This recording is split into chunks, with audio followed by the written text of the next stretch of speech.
Hey, my name is Lexi. Book me for singing, songwriting, engineering, vocal production, and lessons through social media at LexCATL. Email at lexisolo@gmail.com. Phone, text at 404-692-1299 or LexCATL.com. Thank you so much for joining me today to talk about Babygirl, better known as Aaliyah. Yes. If y'all don't know, I don't know who's been tuning in or not, but I recently, and when I say recently, I mean like 2 months ago, I got a library card at my local library, and I've been checking out books by famous entertainers, people I look up to, or just people who I know of, and I like reading about their story. Now, this is not an autobiography. This is similar to the Beyonce book, where someone took the time to comb through the history of the entertainer and piece together a timeline of their career, make certain assertions about their career, report on certain things that happen within the career, but it's not really a biased book. It's just reporting everything from all of the sources that have accumulated throughout this person's career. And Aaliyah is one of my top 3 influences. If anybody ever asks me who are my influences, my top 3 is always Aaliyah, Beyonce, and Alicia Keys. So I found this book at the library the other day.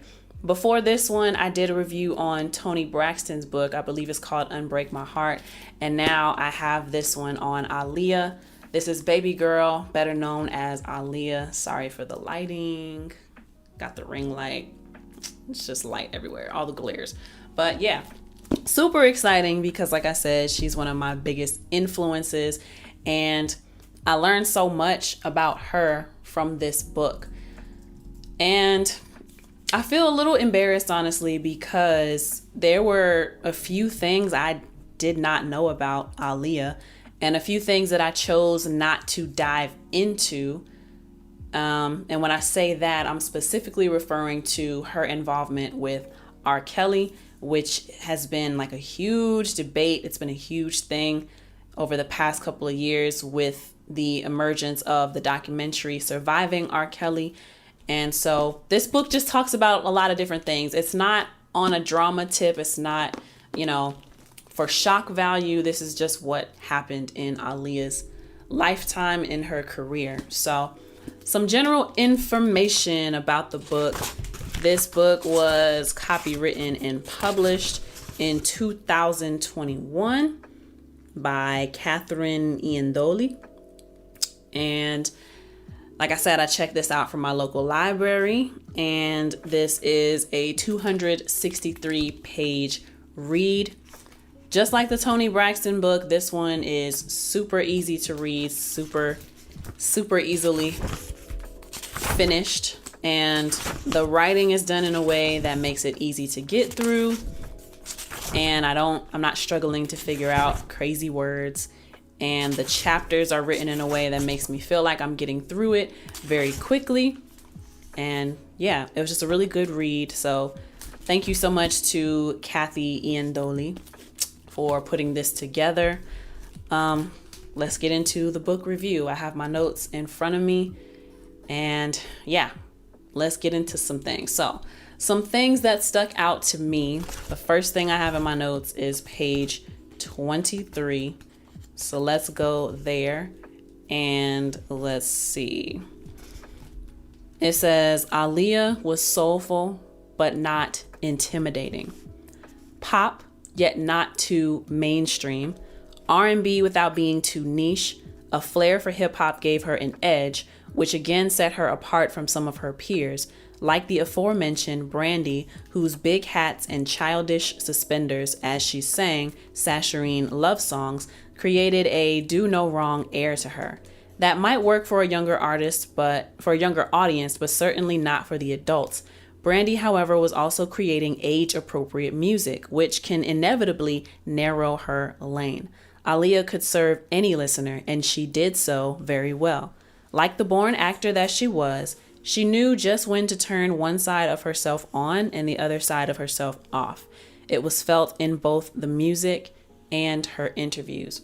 And the reason why this stuck out to me is because I wanted to comment on the importance of not boxing yourself as an artist, being versatile, mysterious with your audience, and appealing to a wider audience. So just like you heard with this quote that I just read for you, Brandy is the example that they compare Aaliyah to, because they were coming up around the same time.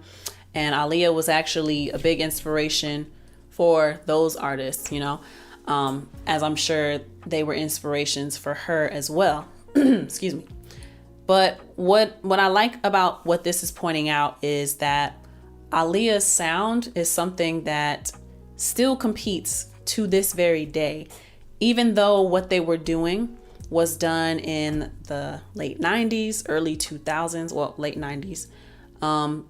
I listened to her song, which is finally on Spotify. It finally got on streaming platforms like 2 years ago.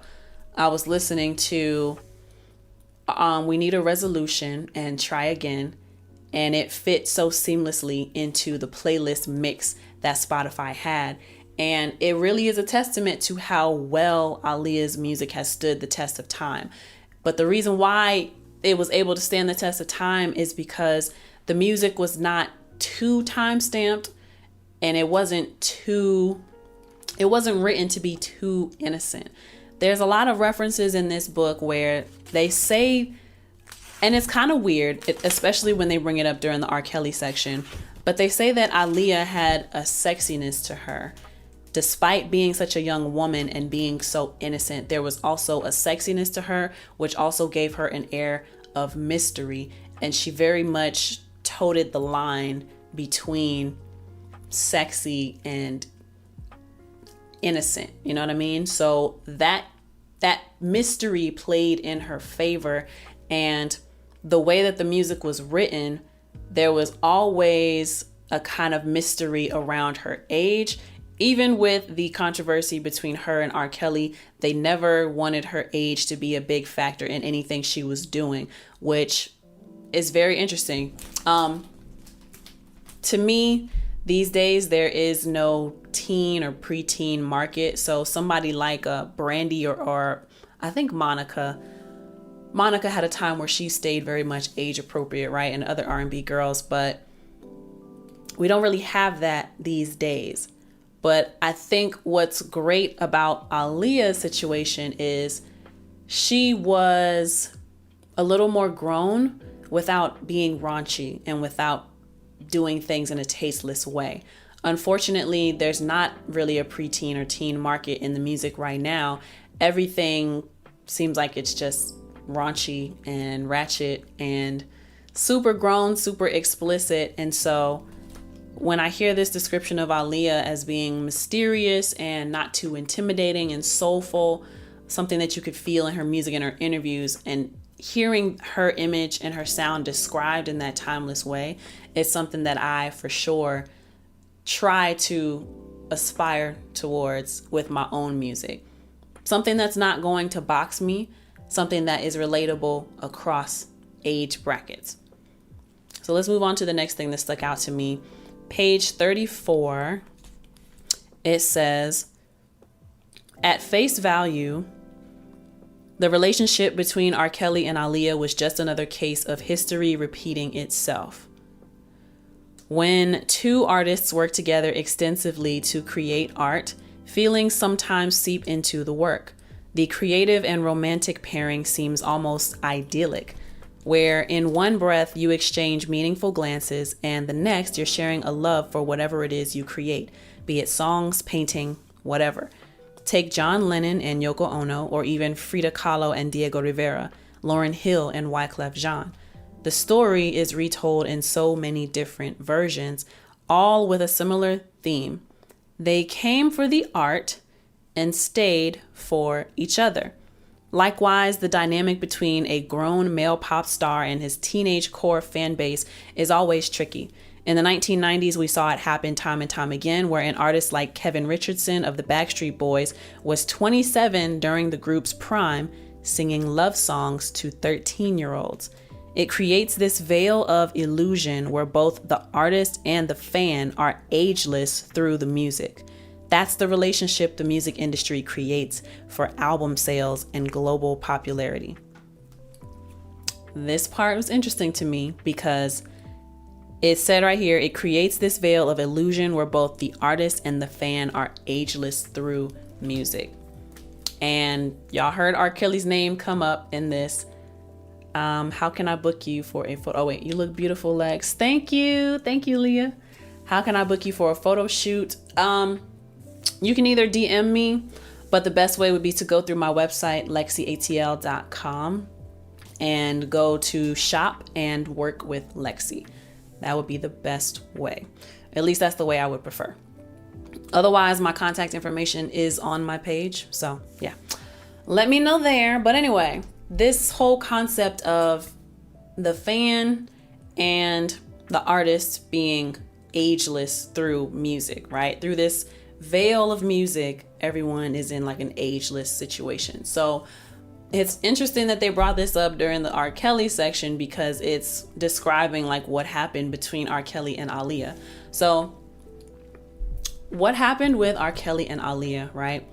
Basically, they had a relationship.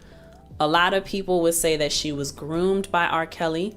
And I actually did not watch Surviving R. Kelly because I've read this book. I might actually go back and watch it now. It's just not something that I wanted to get into because of Aaliyah and because of how, I don't know if they mentioned her or not, but she was caught up in this whole conspiracy, this whole thing against R. Kelly. And a lot of people did not want to see her image get ruined. And I was actually there and witnessing some things said behind the scenes by the family that, you know, they were willing to do some stuff to lie on people to get, it was a whole thing. But anyway, I'm not going to say too much. I'm not going to say too much on that, but it's very interesting. And the book is right. It does happen all the time where in music, especially, we are working closely for hours on end, and you have to get to know each other to write good music. You have to get to know each other in order for the music to be believable and for it to have feeling when someone is writing a song for an artist. You have to get personal. Otherwise, the music is not going to have any soul. It's not going to have any feeling. It's not going to have any connection. But what happens is we're spending all of these long hours in the studio together, getting to know one another. In my situation, I'm an engineer. So if I happen to have a male client who is attractive, we are getting closer. And there have been times when boundaries and lines have been crossed in that client-artist relationship, you know, that client-engineer situation. There have been times when the line has been crossed. It's inevitable. You know, we are both connected through the art and the love of what we're doing, and we're spending this long time together, and we begin to have feelings for each other when the thing that got us together was the music. And a lot can happen when that connection is made. So when it came to the whole R. Kelly thing, probably the most disheartening thing to read about for me, we thought that her style was so cool, right? And so it was hip hop. It was street but sweet. That's what she would say. And that's one of the quotes that's in the book. It was street but sweet.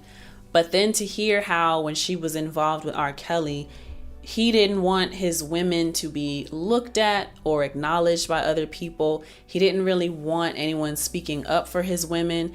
So something that they mentioned was the street but sweet aesthetic, right? That was actually him wanting Aaliyah to take on his persona in a female form. And the baggy clothes and the hats and even hiding the eyes, right? It was said that he didn't like his women to look at other men or to garner the attention of men outside of himself.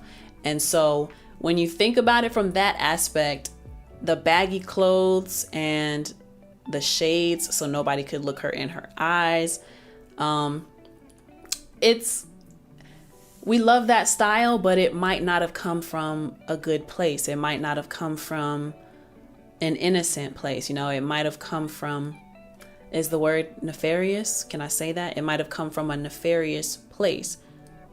It was a means of control over Aaliyah, but to the world, it was this cool, sexy, mysterious, street but sweet style. So reading that in the book was kind of disheartening, and it makes you realize that you really don't know what people are going through, and you really sometimes, and this is really annoying as an artist, sometimes the most painful situations, the most painful memories create the best art or give us the best reactions.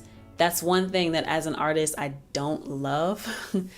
I came to a realization maybe a few months ago, actually, so very recently, that I don't want to subject myself to pain, or I don't want to expect to have to go through pain to make good art.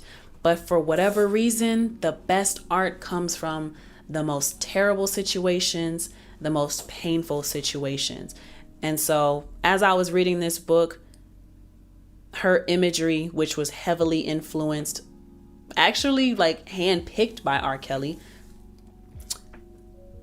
that was the influence. That was the painful part. And there's all these allegations, like she became pregnant, they got married, but then, you know, the lying about her age to make it legitimate, but she wasn't 18, she was like 15, and all of these things surrounding it. And I got a front row seat to the family at one point a couple years ago.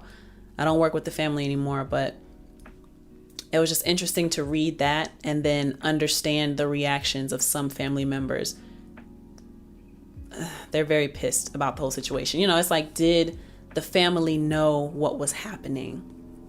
There's even mentions of her mom, which I was surprised by. There's even mentions of her mom having potentially gotten involved with R. Kelly, romantically, sexually, whatever. And it does mention these things, you know. Aaliyah was in the studio long hours with this man who is older than her, writing age inappropriate things for her and having such influence over her. And a lot of people might wonder, well, why wasn't she protected? After reading this, I don't know. That's a good question. I don't know. There's even the allegation in this that on a tour bus, she and R. Kelly were caught in the act, you know? So there's a lot of evidence, like people knew what was going on between her and R. Kelly, and nobody stepped in because that's part of the process. That's what happens when you spend long hours. But also someone who has skin in the game, like her uncle, there's no way they didn't know that that was a possibility. And so when people get upset and ask the question, well, why wasn't she protected? It's a legitimate ask, I think. It's a legitimate ask. Because knowing what you know about the industry and having skin in the game for so long, you know what goes on when you spend long hours with people. I think even Toni Braxton mentions it in her book. And while it is possible that people grow close and nothing romantic or sexual happens, it's highly unlikely that things did not happen, you know? So, yeah, let's move on from there, because I spent way too much time on that. That's probably the most I will mention about any controversy from the book. And the book does a great job of not making the entire thing about her relationship with R. Kelly and really giving a timeline of her career. But that is something that needs to be looked at in the grand scheme of her history. That is a big part of Aaliyah's history of what we know about her. But to move on to the next part, something else that stuck out to me is on page 87. An important part of Aaliyah's next gen transformation was shifting her style. So this is after she stopped working with R. Kelly and they were trying to figure out, what is her image going to be? How is her music going to sound? How are we going to transition? Again, it could not be drastic. So many stars' attempts at reinvention often look exactly like that, reinventing an existing performer and turning them into someone else completely. Typically, it happens with musicians when they're about to change their sound, so their hair, makeup, and dress will follow suit. That approach arguably lacks authenticity and feels more like a phase. With Aaliyah, there was staying power, but also a need to create something striking visually, which had fans clamoring to look like her. Let me see. But I want to go back to that part. It says, that approach of reinventing lacks authenticity and feels more like a phase. This is something that I try to get my clients to understand. It is the idea of evolution. There's always, and even for myself, I try to keep the idea of evolution in mind. And what I mean by evolution is you start from project 1, right? What does that imagery look like when you first start with project 1? When you do project 2, are you doing a complete 180 and completely shifting your gears? Does it make sense for you to do that? Why don't you want to do more of a natural evolution, a natural change, like a coming of age of your career, if you will? So many artists want to be shocking and do shocking things. And so the image that they start with when they find themselves trying to be grown, right? I didn't think of any great examples before I came onto here, but I think one clear-cut example might be Miley Cyrus going from that childhood Disney star to this grown woman, Miley Cyrus, who is now an adult. We saw her go from Hannah Montana to, what did she do? She got in with eardrummers and she had the crazy hair. She was sticking her tongue out all the time. She was twerking all the time. She was hanging out with Mike Will all the time. And there just felt like a period of time in her career where she was trying very hard to be broken away from that child star image, that Disney image, right? But the way that it was done, it made it feel inauthentic and it made it feel as though she was purposely trying to change her image. And that's what this part of the book is commenting on. The approach arguably lacks authenticity and feels more like a phase. And that's what everybody, I think even Miley Cyrus would call it a phase as well, when she was hanging out with eardrummers and doing these hip hop inspired songs. And I guess they did an album together. I don't think I listened to the project, but I actually liked the music that Miley Cyrus was doing during that time. But then that lasted for like less than a year, right? And then suddenly she did what she did with the hip hop community, and then she went back to her country roots. And people were like, wow, remember that crazy phase from Miley Cyrus? And then I think she was just doing things like twerking, having black dancers dance with big teddy bears, and being naked all the time and just being lewd, you know? It was weird. It was weird. Although I felt like Miley Cyrus was a lot of fun during that time, which I hope is not offensive because I don't know where she was mentally during that time in her life. But to me, it just felt like she was having a great time. Other people would disagree because of how she started in the industry. But that would be an example of a hard shift in imagery that people did not take kindly to. And pretty much everybody recognizes that, oh, she was going through a phase when she did this, when she was in this point of her life. Another example that's coming to mind, some people would call it a subtle shift, but for me, it was a very much complete 180 shift. And when I think about Rihanna, right? Because I knew Rihanna from Music in the Sun, I think was the name of her first album. And then second album was A Girl Like Me. And then I kind of fell off with her music. I think Umbrella started coming out and Unfaithful was on the A Girl Like Me album. But Umbrella came out. And then the whole thing with Chris Brown happened and her image completely, it went from good girl, it went good girl gone bad, right? That's what her image did. And even though it wasn't a phase because she leaned into that edginess more after that situation, for me, that was a hard transformation because I wasn't used to seeing Rihanna in that light. Now, I'm probably a little biased on that because I did not like that situation was used to also bring in a more edgy and darker imagery of Rihanna. But a lot of people would say that was a pretty good transformation. I'm just a little blinded by it because I didn't get into the good girl gone bad era. I didn't come back on as a fan of Rihanna until Rude Boy came along and she started putting the Caribbean swag back into her music, because that's why I loved her in the first place. I felt she was getting a little too pop for me in a lot of ways. I still liked her music, but I wasn't an active fan the way I used to be. But Rihanna for me would be another example. I think most other people would agree that was a pretty good transformation. But for me, using the whole Chris Brown situation to go into the edgier imagery felt weird for me as a fan. But that would be an example of, the transformation thing happening. So it is something that all of us as artists should keep in mind, is to be mindful of our evolution. Is it necessary to do a hard 180 change? If we are doing a hard 180 change, what purpose is it serving?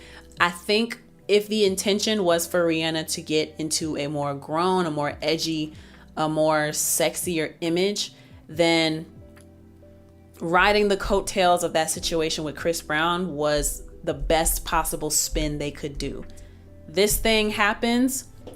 Everyone is seeing her as like a victim, but then they take that situation and they rebrand it and they call it Good Girl Gone Bad.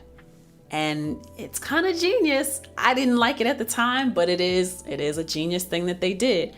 That served a purpose and it made sense. As artists, we just have to be mindful. Is this transformation necessary? Does it make sense?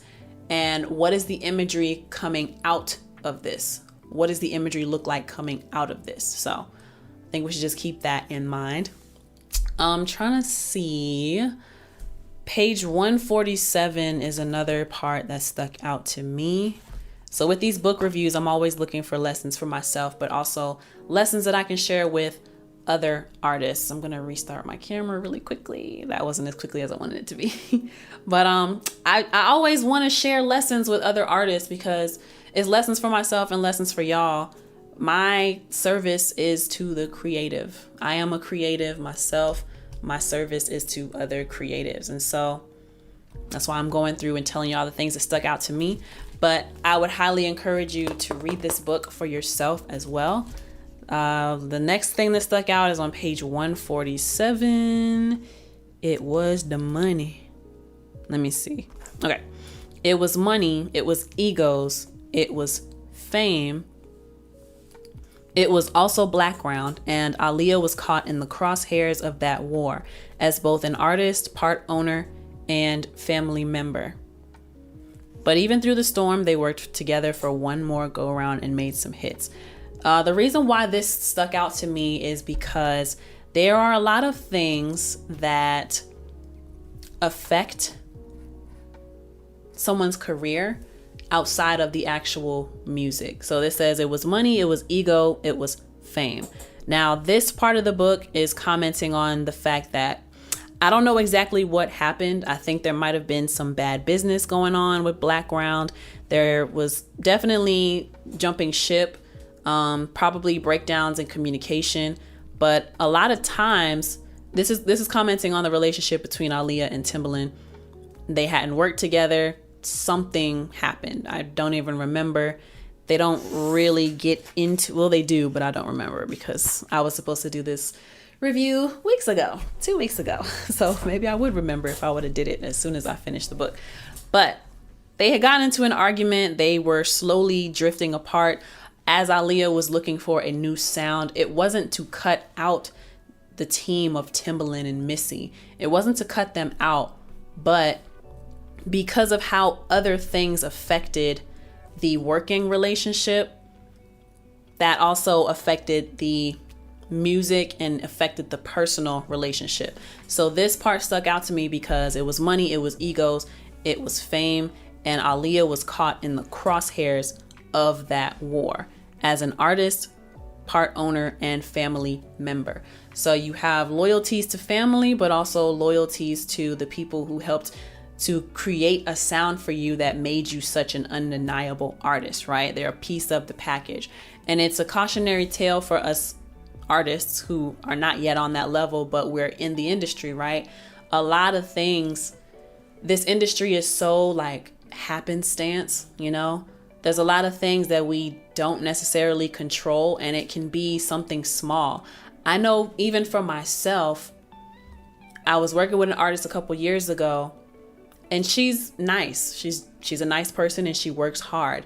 But because her label did not handle me properly, they did not handle paying me properly, any friendship that I might have thought about trying to pursue with this artist, or any future working relationships I might have thought about pursuing with this artist, suddenly that was no longer an issue of concern for me. And suddenly I didn't care to be considered in future business dealings with them because of how the label treated me when it came to the payment, because of how some of the other people in the situation did not look out for me to make sure I got my credits. And a lot of things that I did, people were not recognizing my value in my involvement in the project. So, but the core of it was I was not being paid for my time. And although the artist may not have known that something was wrong with the payment of the people involved in the production, she's probably running around thinking everybody's cool, but we're fighting with her label to get payment. So now that messes up the relationship that the other creators had with this particular artist, right? So as an artist, we always have to be mindful that this is a very fickle business, and this business includes juggling people's egos, juggling people's hierarchy, because another part of it is I'm lower on the totem pole compared to other people who are in the situation. So of course I'm feeling less valued because I'm down here and these people are up here when you compare what they've done mainstream and what I've done mainstream and what industry successes people have had. So even though I have the expertise because of the time that I've put into this industry, I'm still down here because I haven't gotten major placements like other people who are up here, right? So all of those things play a role. We have to understand our hierarchy when it comes to working with these people. And then we have to understand that relationships outside of what we have with somebody could affect the working relationship that we have with someone, right? So like the case with this artist, my relationship with her was tainted because the label was not properly paying me or giving me credit on the project. So then it becomes weird to still want to come around you and call you sis and call you family when I'm being done dirty by your label. And now you don't understand why I'm upset with you, or why I'm not hanging out with you, or why I don't show up to the club appearances, or why I feel uninvited or I don't want to come around.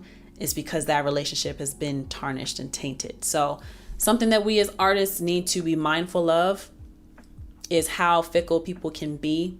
You're not going to be able to control each relationship and each connection that people have, obviously, but the best that you can do is treat people fairly, treat people right, be good to people.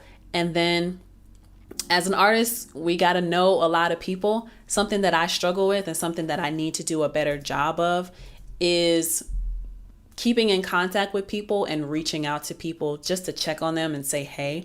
I think in general, if I did that, if we all did a better job of just checking in with each other, then we could avoid a lot of the BS situations that go on in the industry, and try not to let the politics affect the work and affect friendships and potential friendships. So that's why that part stuck out to me.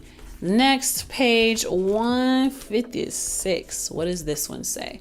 Aaliyah's dream the month before she passed away. Ooh, this one hurt my heart so much. And this one had me depressed for at least a week after finishing the book. And I even started to go into a deep dive in trying to get more answers with the plane crash.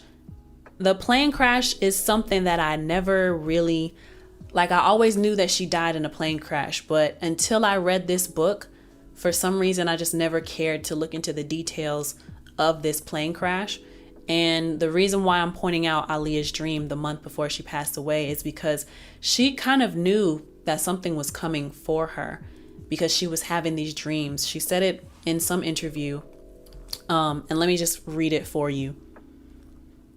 For 40 minutes on the sofa, and this is kind of a long excerpt, so y'all stay with me. For 40 minutes on a sofa, LexCATL, I hope I'm saying that name properly, sat and heard what many would continue to dissect for decades to come. Aaliyah was reserved at first, but once she let the words out, they just kept flowing. She settled right back into the dream she was repeatedly having, along with all of its ebbs and flows. In the dream, it's dark. Aaliyah is being chased and she's scared, but then all of a sudden she takes flight. She describes it as swimming in the air. She feels free and weightless. Nobody can reach me. Nobody can touch me, she continues. Then she starts to talk out of concern for the dream. What does it even mean? Anxiety kicks in as she thinks it means she's becoming jaded and wants to fly away from her career, so to speak. She started to explain to the reporter how she doesn't feel that way, almost trying to convince them both that this wasn't the case. She goes on about her childhood, how the idea that she never got to be a kid was a total fallacy. She felt like a normal little girl with some minor, read major modifications. She went on to discuss with the reporter her earliest beginnings on stage with Gladys Knight, preparing for what she felt was her destiny to be famous. I worked towards this dream. Hard. Very hard. I took singing lessons. I took part in school performances, she admits. I did everything I could to become a good entertainer because a pretty appearance doesn't make you a star. Why didn't I tap into that before? A good appearance does not make you a star. But fear is one hell of a poison, and coupled with being shy, it can be a prison. I preferred to take refuge in my dreams, she continued. That dreaminess about her followed her from childhood to adulthood. As she also admitted, she kind of stares off into space when she's around family and friends, thinking of something else beyond what is within her reach. Where am I? She hypothetically asked the reporter. No idea. Probably in higher spheres. Sometimes she doesn't even know herself, basically joining us all in the enigma that is Aaliyah. Back to the dream of flying. Aaliyah is in Egypt. She walks the same sand-dusted ground that Cleopatra and the pharaohs once walked. Egypt was one of her travel goals. She wanted to visit there ever since she was a child, often burying her head in books about Egypt. And it goes on and on and on. But so that's the dream, right? She's flying. Something is scaring her, but it's dark. She's being chased. Then all of a sudden she takes flight. And then we got to move into, I'm going to remember this quote though, being a pretty appearance doesn't make you a star. Let's move on to page 169, where we start to get into the details surrounding her death in the plane crash, right? So we heard that dream. She's scared. It's dark. And then suddenly she takes flight. 169, the aircraft that attempted to fly Aaliyah home, a Cessna 402B twin-engine plane, can carry anywhere from 6 to 10 passengers, factoring in cargo and the weight distribution of the people on board. The aircraft is only able to take off at a weight of 6,300 pounds. An empty Cessna 402B itself weighs 4,117 pounds alone, with the fuel weighing it at 804 pounds. Considering a significant number of the team flew on board, Aaliyah, 7 of her team members, and 1 pilot, with their luggage and equipment in tow, they were pushing the limits of the bodies allowed on board, even without factoring in their luggage and heavy equipment. The Abaconia also reported that there was no indication that any of the luggage was weighed before it was loaded on the plane. The baggage that managed to be salvaged weighed 574 pounds. That's not including 1 piece of luggage that was lost in the marsh. The remaining weight allowed was around 805 pounds. Aaliyah's bodyguard, Scott Gallen, was 300 pounds himself. That left a little over 500 pounds remaining among 7 individuals, meaning around 70 pounds per person was the maximum weight. Survival was impossible given those numbers. Investigators have surmised that the plane was carrying a weight that was 700 pounds beyond its authorized capability. It was arguably the perfect evening for flying, with nothing but clear skies, as the plane was scheduled to head from the Marsh Harbor Airport to Miami's Executive Airport in Opa-locka. The engine prior to takeoff, the engines were inspected and appeared to be working fine. Everything was a go. The plane traveled down the runway and hit the air at 6:45 p.m., though not for long. Within a minute's time, the airplane reached a height of about 200 feet off the ground. Spectators have said that the plane made it to the air and quickly took a left turn for the worst, nose diving and crashing beneath bushes, facing 180 degrees from its direction of takeoff. Gasoline was spilled everywhere, igniting a fire all around the remnants of the airplane. One of the engines, the right one, appeared to be in flames while the plane was still in the air. Kingsley and his cousin didn't see the crash, but they heard it as they were sitting and eating in the airport. He saw people running with fire extinguishers to head to the site, and that's when he learned of the crash. He was told to never speak of the incident. The plane was left in torn up parts, some pieces still ablaze, others completely disintegrated. Charred seats were ejected from the plane, and bodies were flung everywhere, while some were still stuck inside. The pilot was found dead in the cockpit. Aaliyah's bodyguard, Scott Gallen, was found alive, saying he was thirsty and asking about Aaliyah's well-being. He was her bodyguard since high school. He was also saying that he wanted to see his son. Gallen died around 10 minutes into his flight to a Nassau hospital. One of the other passengers, hairstylist Anthony Dodd, was still alive yet badly burned and was successfully transported to a hospital in the Bahamas, Nassau's Princess Margaret Hospital, but he passed away after 3 on Sunday morning. Another unidentified passenger was found alive and severely burned, screaming in agony. That person barely survived being transported before passing away shortly thereafter. And almost 20 feet away from the wreck lay Aaliyah. She was still in her seat, with her seatbelt on, coiled up on her left side. She looked as though she was hugging herself, her head affixed between her legs. Her hair was burned off from the flames, and she was covered in burns, with signs of massive head trauma. Aaliyah had a weak heart, so while the autopsy report confirmed that condition, there was also speculation that she suffered a heart attack during the short flight. Her body was so severely burned and in such a state of shock that her survival would have been unthinkable. An icon was gone at just 22 years old due to the crash of a plane that should have never taken flight.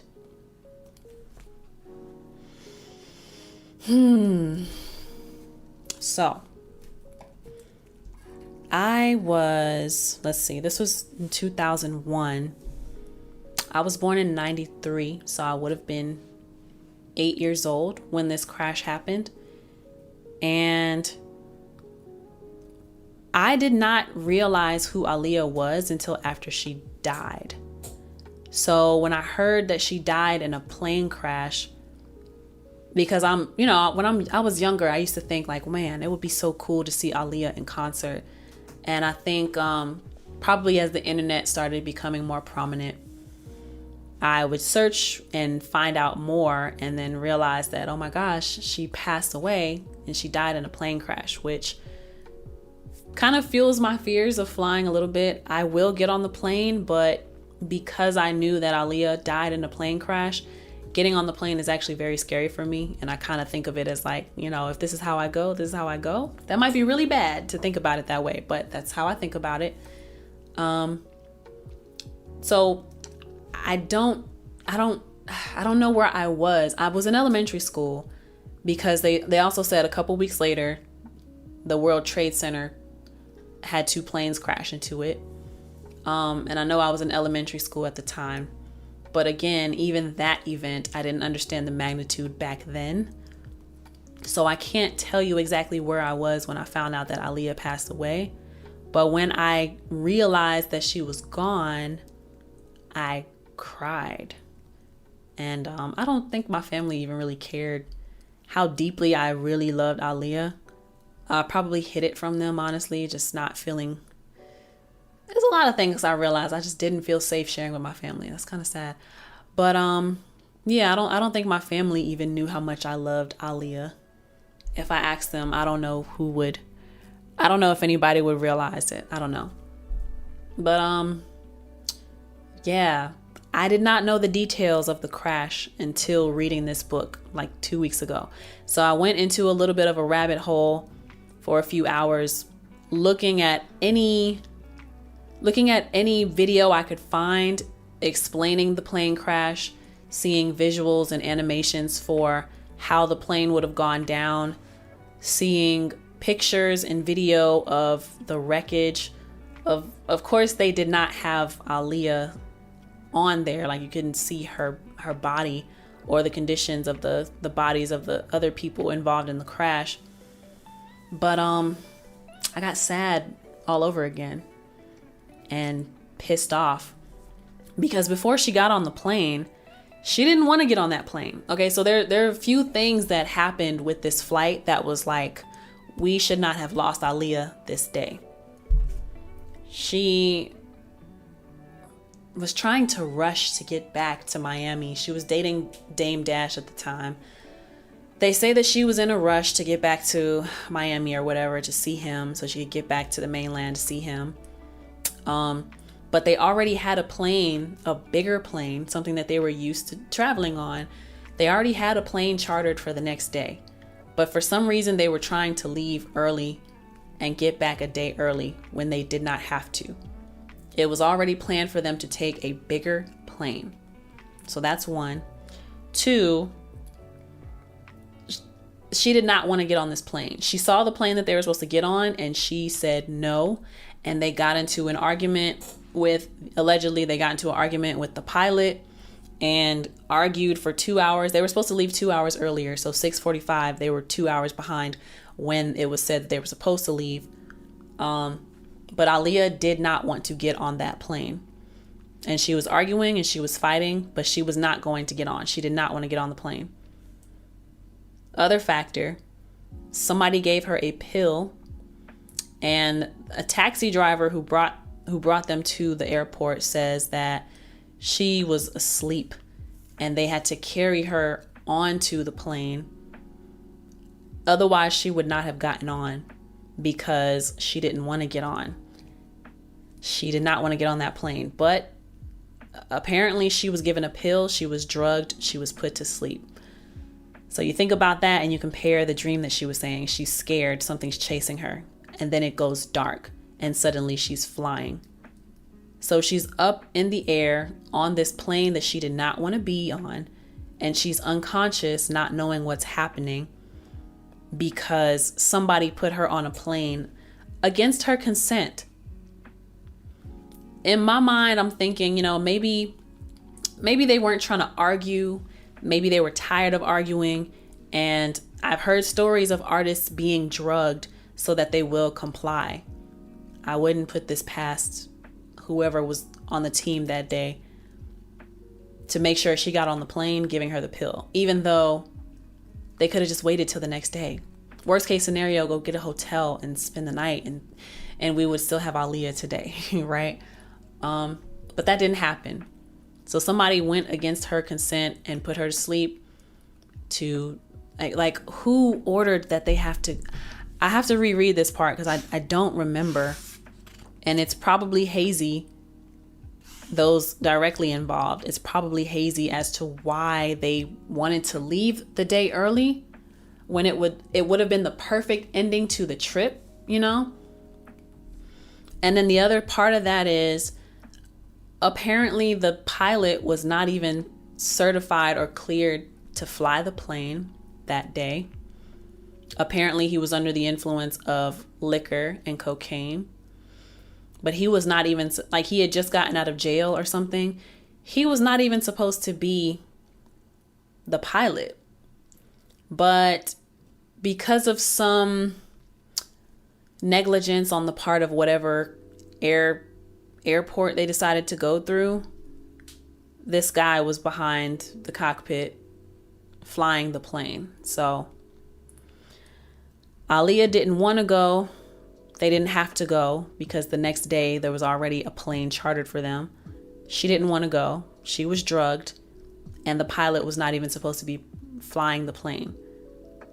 Had he been certified, this reminds me of a movie that I saw with Tom Cruise where I don't remember what it was called, maybe American something. Can I find it real quick? Tom Cruise movie. American Made? That doesn't seem right. Nope, that's it. American Made.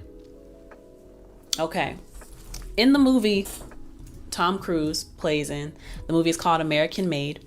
In the movie, he is a pilot and he is trafficking drugs for Mexican cartel into the United States.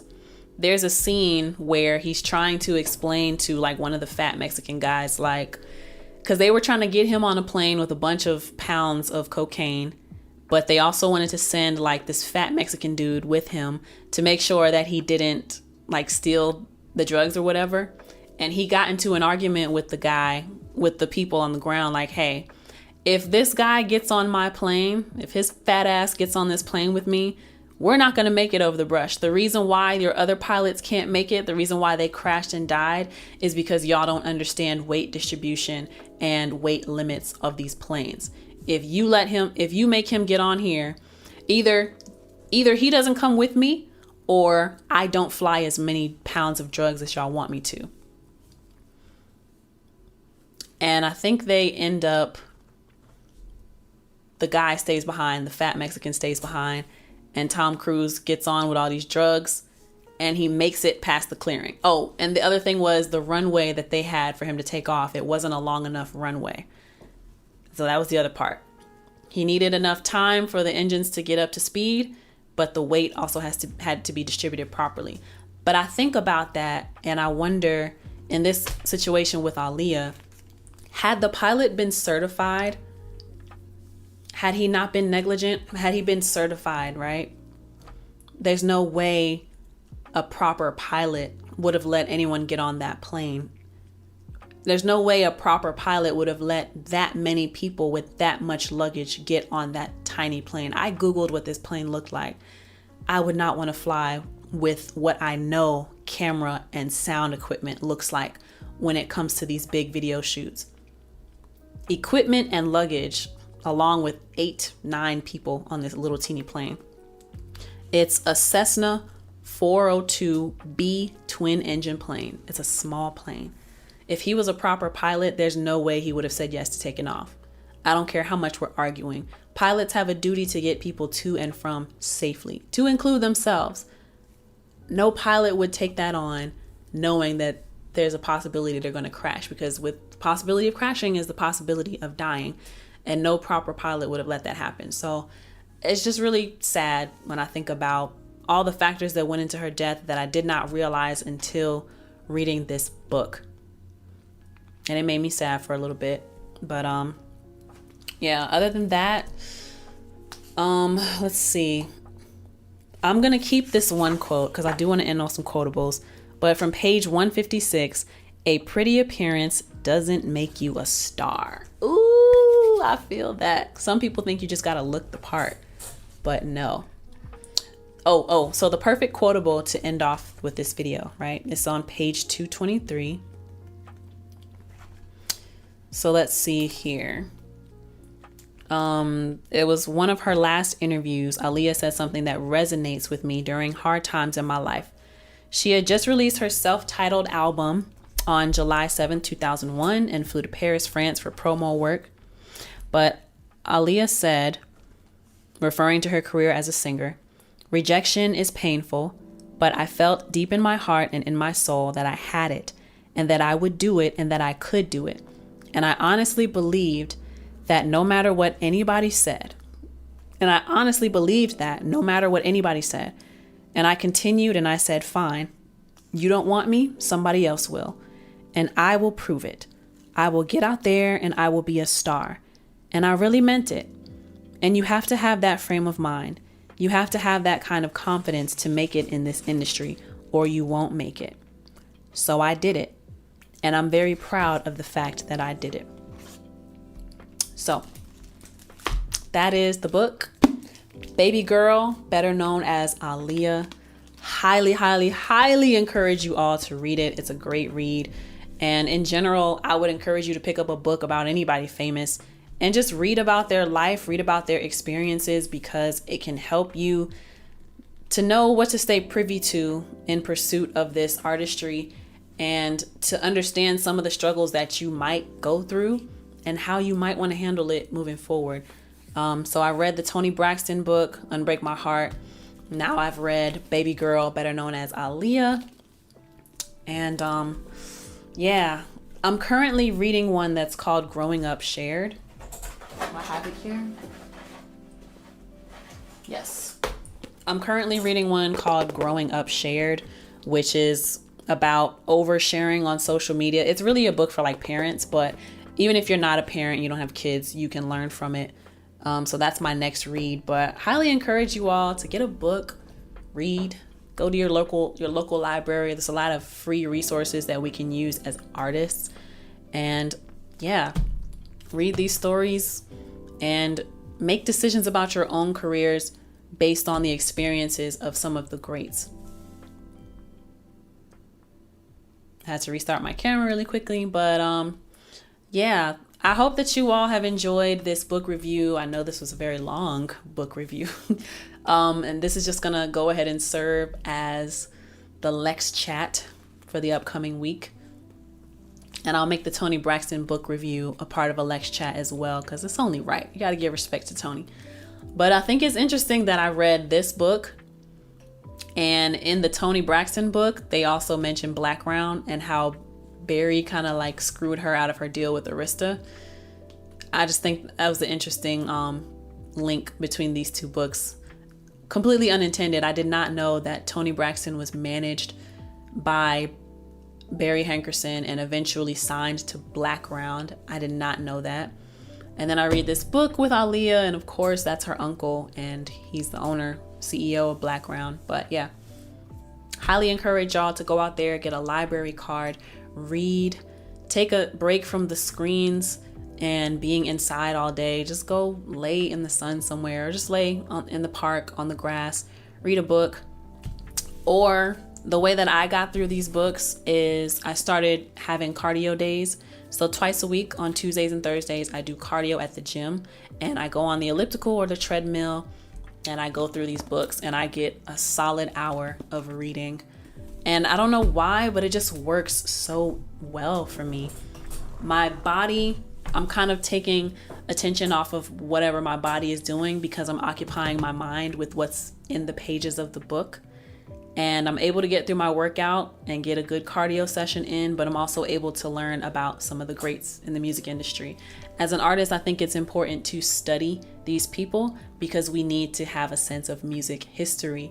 So I implore everybody, please go out, get a library card, or get into buying books, or get into audiobooks. They're just so amazing, the places that it takes your mind and the things that you can learn from these people. So at the risk of rambling on, I'm going to go ahead and shut this down. Thank you so much for listening. If you're on YouTube, thank you so much for watching. But yeah, let me know what you think about this book review in the comments or the review section. Let me know what you think about everything I talked about. Let me know if you're going to go buy the book, or if you're going to go read the book, or if you're going to go get a library card. I would congratulate you on that if you make that decision. But yeah, my name is Lexi. This is also going to go up on the Lexi Quotes page. But yeah, if you are listening on YouTube, if you're watching on YouTube, listening on any other podcasting platform, please like, subscribe, share, leave comments, leave reviews. All of those things help me, And you can find me, Lexi, everywhere at LexCATL. That's at LexCATL. Find me on Instagram to join these chats live at LexCATL.